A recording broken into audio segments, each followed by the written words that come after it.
Hey everybody, how's it going? I figured we would discuss rentals, specifically today, Friendswitha, and with the e-bikes, whether it's the pedal assist or the electric dirt bikes, like the Teleria or the RAR Mantis.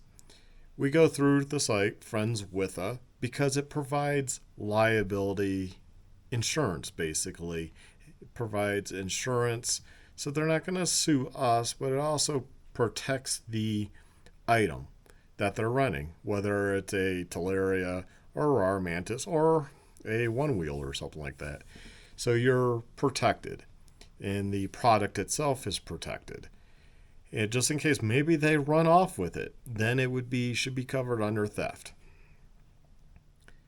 Well, we get a lot of people that see us post something about renting, but they don't seem to go to the website. And they don't seem to go to the page with the rentals and then click on the rental and see, oh, it takes you to Friendswitha. Oh, Friendswitha. Oh, your price per day is $25 for a RAR Mantis per hour or 110 per day, 25 an hour or 110 per day. They don't see that. And so they call up and they're like, well, how much per hour? We always change the prices a lot, so I have to go on the site like they would have to do and click and be like, oh, it's 25 per day or per hour, sorry, 25 per hour. And they're like, oh, okay, how much is it per day? All this could have been answered within a few clicks, but why don't people go to the website? Why don't people click to read? It's like I have an ad on Craigslist to get some exposure, and and it clearly says in the title that the Teleria is 110 per day, and in brackets, rental.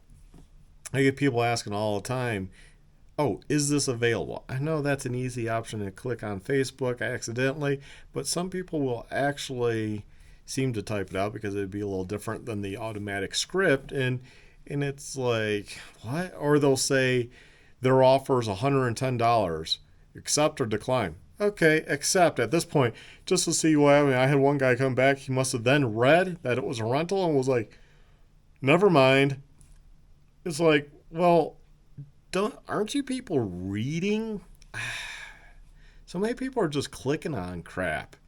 Read. A lot of these questions would be would satisfy you from just going to the website, going to Friendswitha, and being like, oh, that's what they charge. That's the process. This is what occurs. So many people are like, oh, what happened? And they want to just walk in, and it's like, oh, because we go through this third party, it can take up to like an hour to get the background check and all that approval. They have to make an account. Some people don't like that. Well, we're being covered. So unfortunately, it's a little bit of a hassle on your end, but it's no different if you went to Toro and you were going to rent a car, or a little bit of paperwork that you would have to do at Hertz or Enterprise or any car rental place when you walk up to the counter and you have to do the paperwork. I I just don't get people. And I don't get why they don't click through and read stuff. I mean, I do before I run. I would click the link and I would go through and, oh, hey, this is how they run. Oh, it says the price 110 a day. Oh, great. I would know the price. Now, if I was calling up, like, could you do a little better than that? We might actually work with somebody if they were friendly and called up and what have you. But the thing is, you're not just going to show up and be able to rent the bike and leave within like 10 minutes. It's just not going to happen. I've warned people now. I'm like, hey, make it count. It's going to take like 40 minutes to an hour. I mean, it might only take 20 minutes for Friendswitha to do their stuff on their end, but that's something you don't know and you can't count on. So do it ahead of time so you show up and it's seamless. Otherwise, like, I had a couple old couple that came in. They rented a couple Quiet Cats, and they were just like, oh, we have to go through a website. Oh, yeah. It's like, yeah, well, with electric, I guess that is one downside with electric, right? We also need to know if somebody's renting so we can fully charge the bike, make sure it's ready to go and it's just ready, versus like a gas motorcycle. Yeah, we just top off with some fuel. Hopefully we have fuel, but gas station's not too far. But we top off with some fuel, and bada boom, bada bing. There you go. It's not a big deal. Or we just run it out with, say, X amount, and like a car, it has this much in it. Just return it with that much. We could do that too. So it's all good to go. But I mean, we usually like to have those things topped off. Whereas a battery, it takes a bit to charge. So, we need to know. Like the couple that rented that time, the Quiet Cats, it was literally, I had to go back there and see which bikes were charged because we don't always keep them charged. And that is something where the spur of the moment, I'm going to go rent an e-bike, just doesn't quite work out because, I mean, the ideal thing would, I guess, be have some extra batteries. But even then, you don't want to keep them 100% all the time. So if we think we're going to be down for a bit, it's best not to charge those up and then charge them when we need them. So if somebody were to book for, say, Monday, I would probably on Sunday, if I came in for a little bit, I would go ahead and put things on the charger and have them charge. I could also take just the batteries and chargers home and charge them there and bring them back if I needed to go about it that way. If I didn't want to leave them here unattended, which I prefer not leaving things unattended. It's kind of like leaving a motorcycle just running. I don't want a charger charging a battery without anyone around. I don't know. It's just precaution. We are in a strip center. Last thing we want to do is burn down the place because of one of those. That would make the news. That gives the product and all that bad name and puts a lot of people's, businesses at risk. Don't want that. So we charge while we're here typically. I think there's only been a couple times where we pop something on a charger that didn't have much more to go, or it was finishing cell balancing. It was like, oh man, okay, it might take another 30 minutes to do the cell balancing. Just go. It's basically done, and let it do its thing. So yeah, this is just kind of business information for people if they're looking to do this. People don't read, and they get very confused, and they don't tell you the whole picture either. Like I had a guy call the other day. He was a foreigner, so it was hard off. We warn people now, you're going to need a motorcycle endorsement. Do you have that? He goes, well, no, I'm running electric. Oh, I don't even know where he was pulling the RiderShare from. Like, okay, so you mean you're going to, what type of electric? Pedal assist or like an electric dirt bike? Oh, I want a couple of those Quiet Cats. Oh, pedal assist. Okay, well, that's through Friendswitha. And this is what's going to happen. Oh, I can't just show up. No, you can't just. That's what you say. I explained the whole background check. Oh, is it going to be a hard pull, a soft pull? It's just a soft pull, and they just make sure you're legit. It's for our protection. And yeah, you can't just show up and rent. No, that's not going to happen. And I have to make sure these are charged and good to go. And of course, he ended up not booking. It sounded a little weird and iffy, kind of like as if they were going, well, how much would insurance be? I mean, full of questions. How much per hour? How much per day? How much is it for the insurance? Because I said, well, there's a bunch of different insurance options, just like if you go and rent through Hertz, you rent a car, there's going to be different insurance levels, and how much, and people don't understand. It's really dependent on them and with a credit pull that they do, and that I don't know where they come up with the figures. I can't give you 100% like this is the price with insurance. Go to the website. That's why we have it. You can start putting in information. If you don't like it, that's how we rent. Now, if you want to go rent, say, a dirt bike and you don't want to go through RiderShare, because we've had people complain about, oh, you need a motorcycle endorsement, oh, you need this and that. Yes, it's for protection for you and us, because if you break the bike, it's going to have some level of coverage. It's like, yes, we go through RiderShare. You're getting a motorcycle. Oh, well, I don't have a motorcycle endorsement. You need that for a dirt bike? No, that's what RiderShare requires, just like they require you to have a helmet too and say that you're going to wear a helmet. What you do on your own, you do. We don't know. We're not there. We're not your babysitter. But we follow the book as far as our rental through RiderShare or Friendswitha. We follow their process because we want to be covered. If you come in, show an ID, somehow get approved, and go steal the bike, we're covered. you know, that won't be a big deal. We'll be a little sad, but at the end of the day, it won't be a huge deal for us. With the motorcycles, it's weird because it's like, well, if you don't want to rent with us, that's fine. I know a guy. I've ridden with him. He's a great guy. He has a rental thing going in Evergreen / Denver area. His prices are $325 a day. Now, I don't know how he does his insurance and if that you need to add extra to that, but it's $325 a day. Now, do you want to pay the $150 for a cross trainer or you want to pay $325? Ours has a plate. You can connect trails legally. We have OHV tags on ours. I'm assuming he does too, OHV tags. But ours all have to be plated too, a RiderShare. So you're going to be able to potentially ride right from our shop up, say, Mount Herman Road and go explore if you just have, say, 4 hours to kill and you just want to do an hourly rate thing. People don't seem to understand. And then I get people like with the bike stuff, with the bicycle stuff.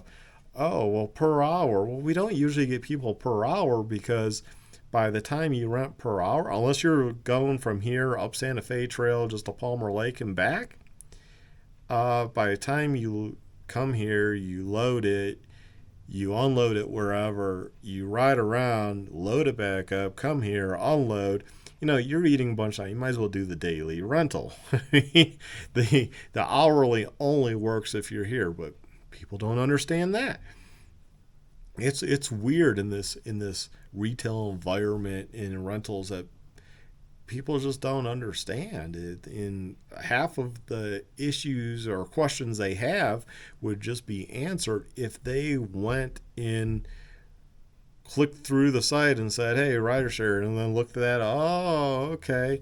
Yeah, we could rent RiderShare on the spot. It's a hassle because we have to wait for everything to go through. You have to provide a copy of your driver's license and they have to approve it and this and that. You're not just showing up and renting a motorcycle or an e-bike or pedal assist bike. It's just not going to happen. In some regards, I guess that would be where if we paid monthly for insurance for rentals, and I have a buddy that does rentals, he's paying like $1,200 a month. $1,200 a month, whether he rents or doesn't rent. So say we have a slow month, $1,200. That's just not really a thing starting out to do. Now, there's benefits if you can go that route because somebody shows up right now, bada boom, bada bang. Here, fill out this waiver, fill out this form. Oh, it's going to be X amount and charge it to the card and bada boom, bada bing. It's done, right? It's done. We would probably even get a different credit card processor because with Wix, you can't do returns. Well, you can, but then they keep the processing fee.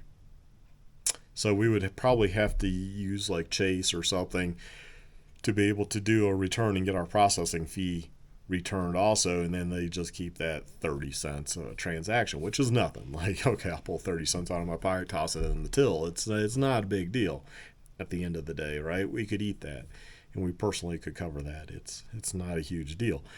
But yeah, that would be a positive. They could come in, boom, boom, boom, and go. But there'll still be some paperwork. There'll still probably be videoing, recording, because I've rented ATVs from various places over the years. Some places literally I can remember a guy pulling out the camcorder, and he would video you sitting on the ATV with the helmet, acknowledging what you do, what he shows you, what the brakes and this and that, how to start it, this and that. And he was doing that to cover his butt because if you said, well, he didn't tell me how to do the brakes or operate it or to wear a helmet, then you might sue them. I mean, it's a sad part of the world, you know? So I can remember guys doing that. And I can remember various other things. And the other thing that would be cool if we did pay a monthly insurance.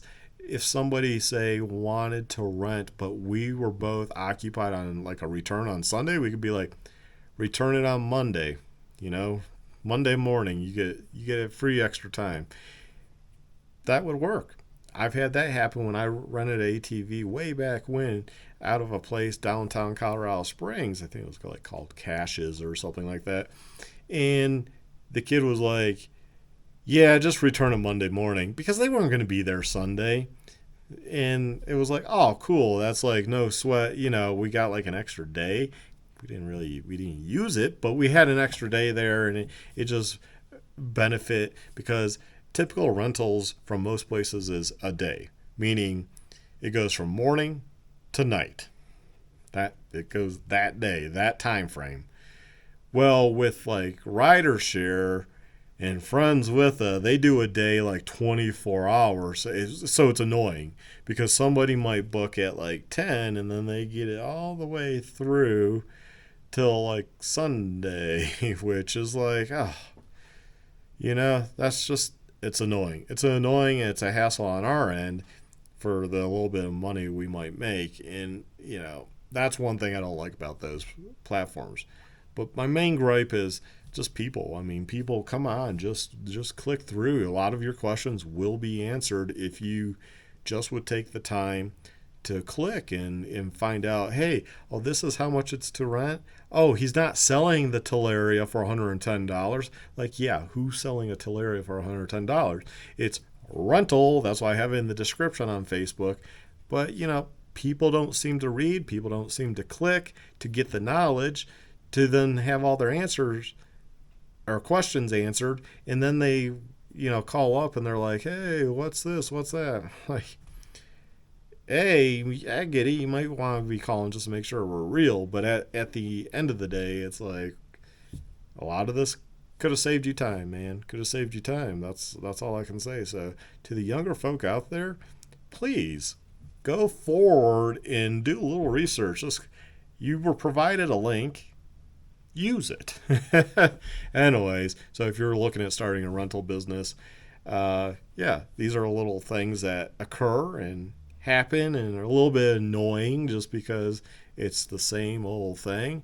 And I don't know what is with a lot of foreigners. We get a lot of foreigners that call, and I don't know if they've moved here on a visa or what the deal is working, but it's the language and the understanding are kind of different. But I have a little more patience with them because, like, I understand. I've lived overseas in many countries, so I kind of have a little bit of patience, but it does become this thing that gets old after a while. So if you're thinking about starting a motorcycle rental or electric bike rental through one of these platforms, these are things you need to expect to happen, occur, that you're going to get people that just don't read when it clearly tells you right there, right in front of them, and could have saved everyone time. So y'all take care, stay well, stay safe, and hopefully this information was a little bit helpful to you. Have a good one. Bye.